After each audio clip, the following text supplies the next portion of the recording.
To understand the relentless engine that is Jeff Bezos, we must first look at a world without internet, without computers, and without easy answers. Imagine the shimmering heat of the Texas brush country in the mid-1970s.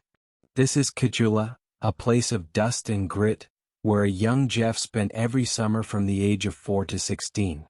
This wasn't a vacation, it was a master class in the resourcefulness of the soul. His grandfather, Lawrence Preston Guise, known simply as Pa, was a retired high-level official for the Atomic Energy Commission. But on the ranch, titles didn't matter. What mattered was whether the windmill was turning and whether the cattle were healthy. Jeff watched his grandfather take on tasks that would seem impossible to a modern city dweller. He didn't just see a man fixing a fence. He saw a man who, when a heavy piece of machinery broke, would fabricate the replacement part himself using an arc welder and a pile of scrap metal. Jeff once told a story about Pa Guise performing surgery on a cow with a prolapsed uterus. There was no vet to call. There was only the problem, the tools at hand, and the will to solve it.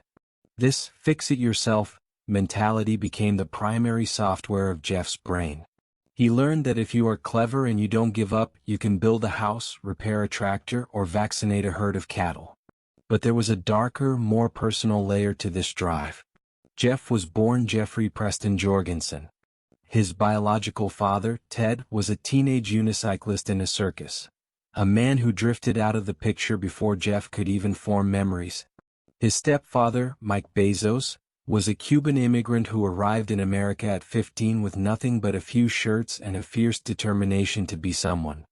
That dual heritage, the mechanical grit of the Texas rancher and the immigrant's nothing-to-lose hunger, created a unique psychological cocktail. It produced a boy who wasn't just smart, but a boy who felt he had to engineer his own destiny because the one he was born with was too fragile to trust.